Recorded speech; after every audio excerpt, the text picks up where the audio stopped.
Hello and welcome to another episode of Jam-Packed Games. So we have PlayStation Underground v2.4.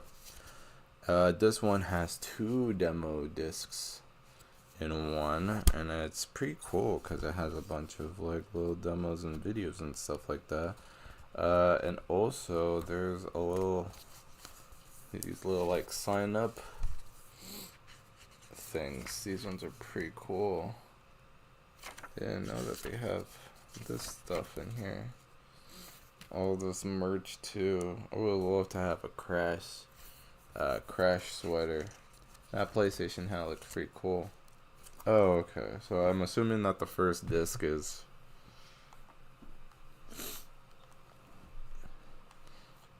like with videos, and like the second one is just playing games, right? Yeah, so that's pretty cool. I like played it. I'm a little sleepy. I'm sorry. His name's Crash. Crash. Whatever. I hit a warm spot back there. Hey, that's a nice suit. What is that, a leather? What about mine? Yours sucks. You call those pecs? Look at me, I'm cut. It's called the gym, pal. Get to one.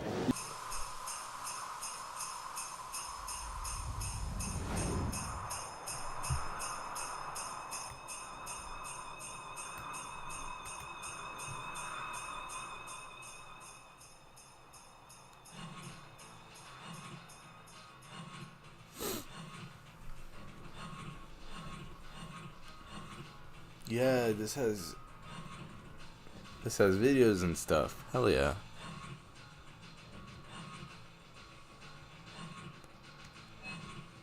This has a download station too. What the fuck? Cool Warriors, Circuit Breakers, Heart of Darkness. Oh shit. That's cool. I don't have any of those games, so like I wouldn't be able to use any of those like cheat codes. What does the DualShock do? Something's been shaking up PlayStation gamers for the past few months. It's the DualShock analog controller. PlayStation Underground couldn't resist the temptation to look under the cover and see how it works. And each handle is an actuator. That's a hardware term for something that actuates or starts something else. In this case, vibration. Code from the game determines how long and how fast one or both sides turn for different effects. This lets developers do lots of new things. For example, in Gran Turismo, you can drive by feel, not just by sight. If you drive a front-wheel drive car in real life, the steering wheel vibrates because the engine's so close. That's also true in the game. Jump off the line in first in a front-wheel drive car, and the controller shakes from high power and low RPMs. As you shift into higher gears, the engine vibrates less and less until there's almost no vibration. RPMs are high and you speed along smoothly. Brush against something and that side of the controller shakes. Slam into something and both actuators spin hard to give you a big jolt. Because more of your senses are involved, you'll find yourself drawn deeper into the game. You also get a precise, light steering touch from the analog thumbsticks.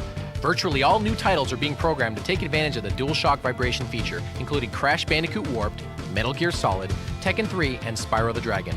Also, a button lets you play any game in standard digital mode. The controller is standard with all new consoles. It's a must-have addition to every gamer's PlayStation experience. Check it out, it rocks! And they still use that thing till this day.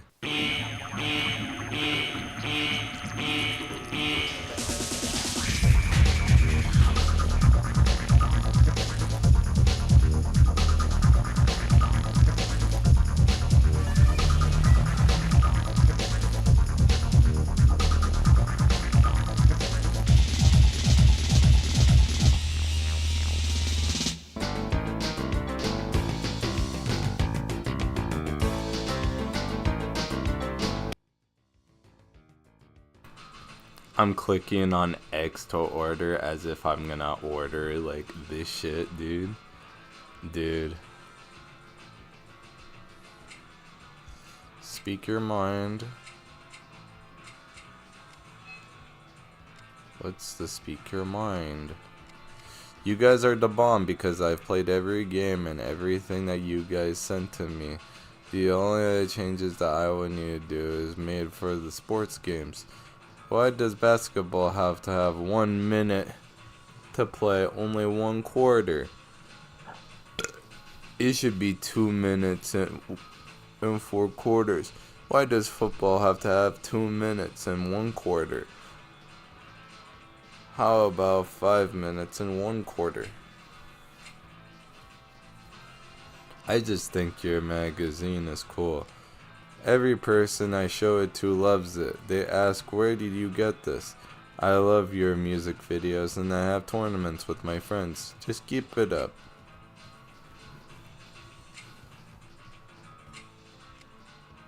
I've been a subscriber from the beginning and I'm worried about the value. Why should I subscribe to PlayStation Underground CD magazines when I could get it very cheap and actually simply buy the very similar PlayStation Underground jam packs? $5 per jam pack versus $40 for a 1-year subscription. What steps are you taking to make the subscription a good value? Let's compare demos, imports, and insider reviews and stories. 1 disc twice a year at $5 per CD.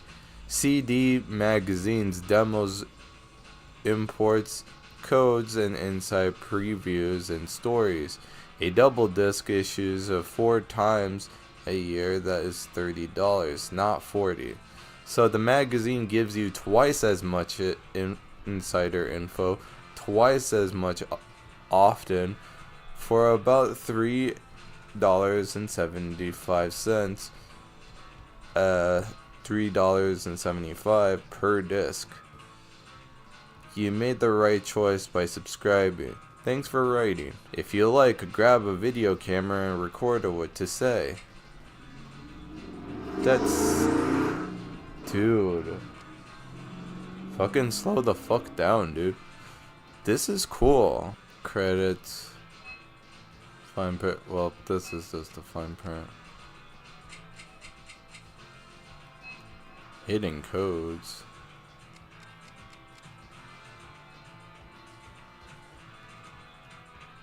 The Forsaken code. Let me screenshot this.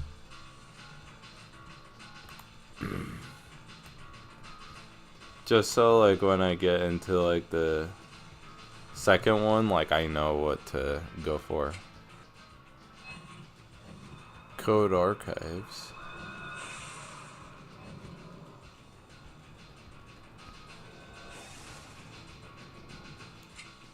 Bomberman.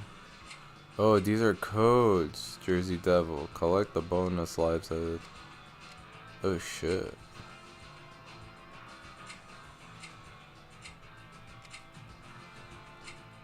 Tomba.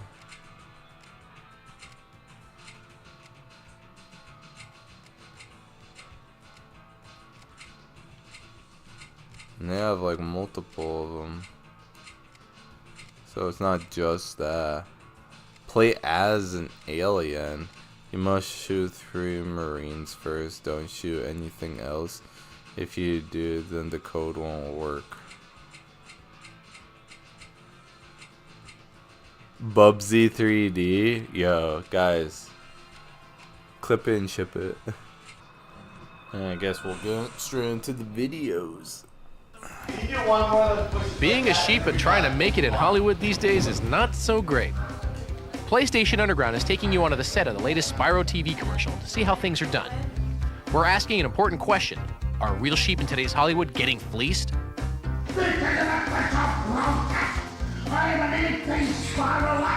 Does that look like the face of a happy actor? He's nicknamed Toasty because Spyro breathes fire at sheep. If you do it right, it's one more. If you do it wrong, it's multiple. Sheep in today's world are having a PR crisis. Wherever they go, they're the butt of jokes. It'd be nice, or I'll let the whole crew have their way with you. How can a real sheep compete for roles against the likes of this? It's an animatronic head that was used for close-ups. 21 servo motors make it move, guided by several remote controls. The skull is fiberglass and aluminum. The skin is foam latex. 14 specialists worked 3 weeks to build it, including a sculptor, mold maker, mechanic, and lab and hair technicians.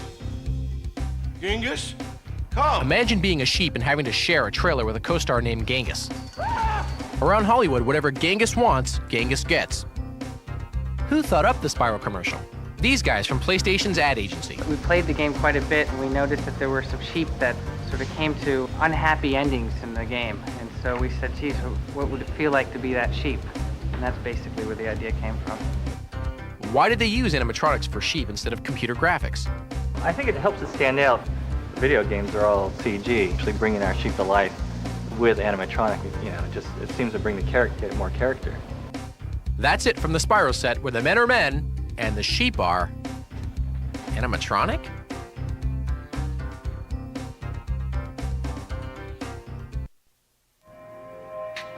You bought a game and made some copies to sell over the internet. Now US Marshals and the IDSA are standing outside your door. It's a good time to learn a few facts about software piracy. Recently, the Interactive Digital Software Association raided a New York City apartment where the occupant was allegedly selling illegal backup copies of PlayStation games over the internet. We've got an order from Judge. Because fines are as large as $1 million for each trademark violation, he's facing several $1 million in damages. It's also a temporary restraining order, complaint declaration. These are 20 websites like this have already been shut down, and that's just the beginning. An official of the Interactive Digital Software Association, who wanted to remain anonymous because of her anti-piracy work, explained, I wonder if that website's still up. That's crazy. It's crazy that like they had to make that into the fucking demo disc. Hi, I'm Jason Rubin from Naughty Dog. PlayStation Underground's asked me to tell you a little bit about Crash Bandicoot 3 Warp.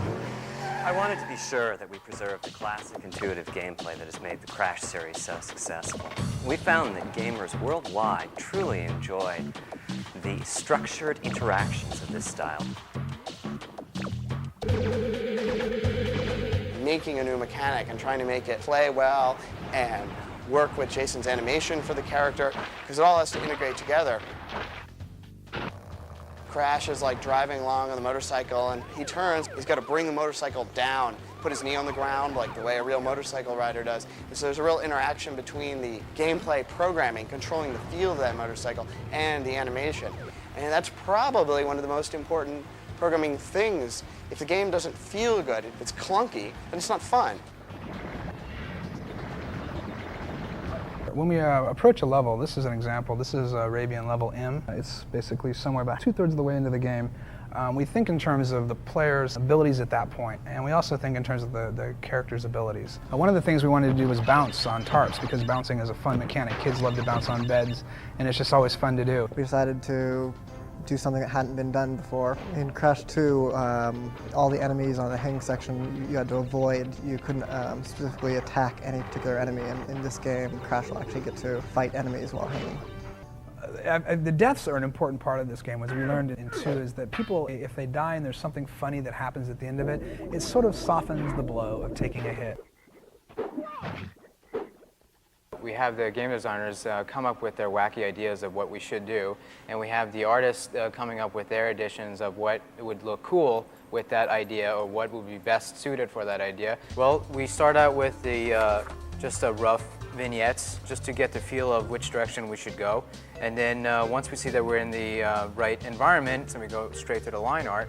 And the line art is a more finished artwork that leads eventually to being a color key, which has the actual palette of that level.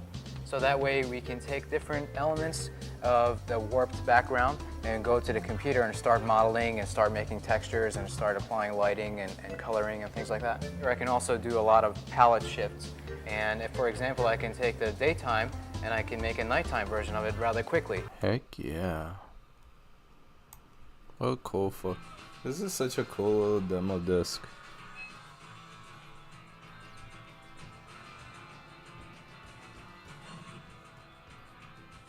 How game music is made. Spyro tech demo. Shadow.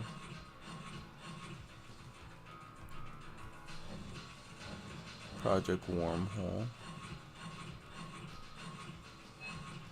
What shadow?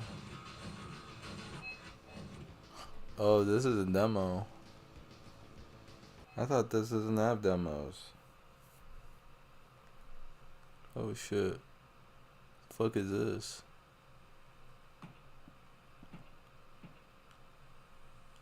This is so hard to control.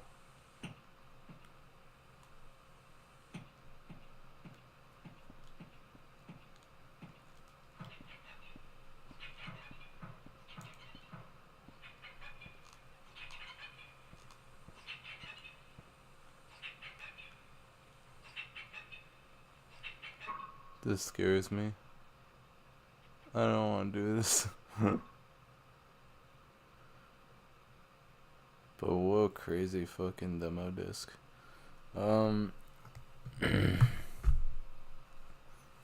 Let's do the second disc. It's already past that third at 30 minutes. Nice. Got a bunch of games. Bugs Life, Rallycross 2, Warped, Apocalypse, Brave Fence of Musashi, Tomb Raider 3, Bomberman World, Siphon Filter, Blitz. Let's do Crash. What an odd thing to do. Or is this just... Okay. What I was gonna say is one odd thing to do is just demo just the water level for a Crash game.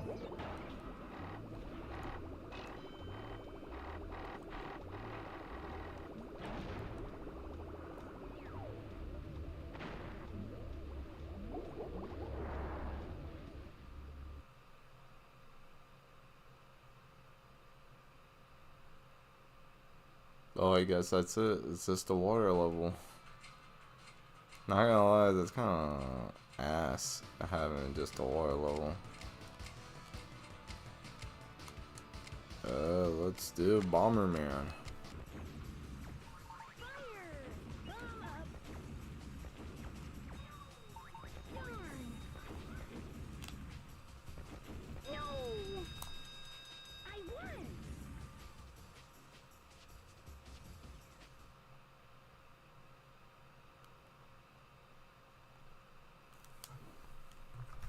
Dude, it was just one round.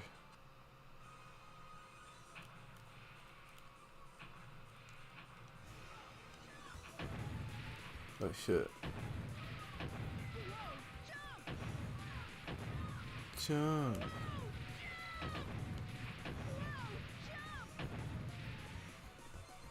What the fuck?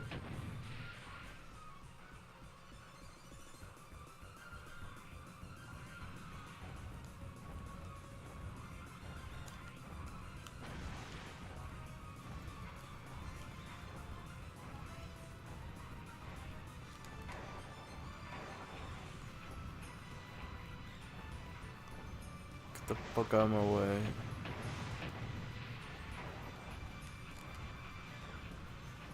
Dude. I hate it when they just like, dude, jump.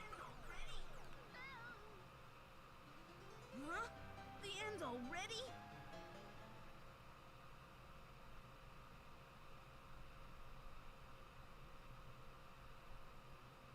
Dude, no way. No way. Couldn't give me the other fucking... Dude. Okay. I guess this is gonna be the most amount of fucking games. Cause, I'm gonna play in a video. Cause, Jesus. No way that I fucking die. And then, like, it just boots me out of the fucking game.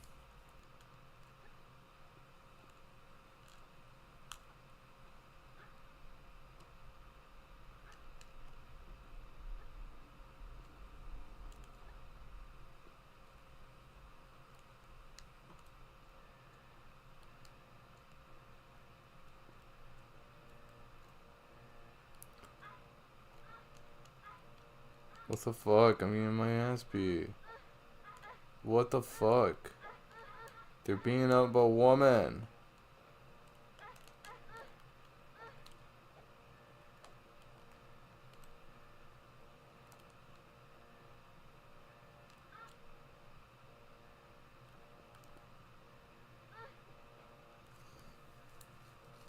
Dude, I can't fucking see shit. This sucks. You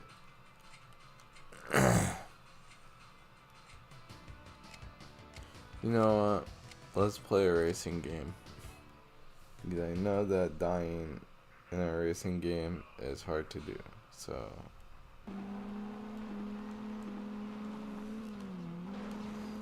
Shit, never mind. I'm gonna fucking die in this shit.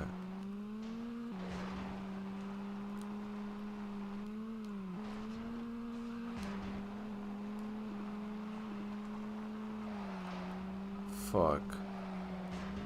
Dude.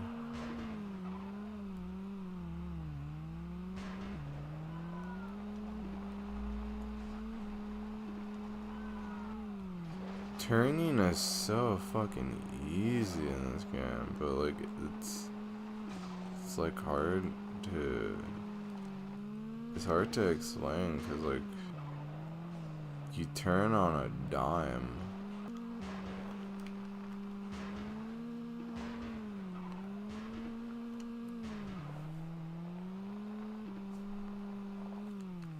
Eight brutal racetracks to test your skills. Create and save your own rally. Cool.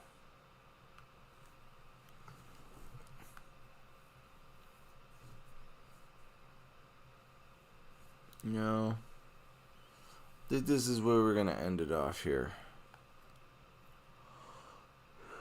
Suicide races. What the fuck? That was weird. Why is it called suicide races? Overall, I think this demo disc is way more fun than the other one. It has a lot more like features and like demos that I would mostly want to play. Although like I die like a bunch. Like I bet like as a kid I'd be like replaying it just so I could finish it up. And there's a lot more goodies in this disc. It's a little unfair because it does come with like 2 discs, so it's a little unfair. But overall, I think this one is pretty solid. But anyways, hope y'all have a good day.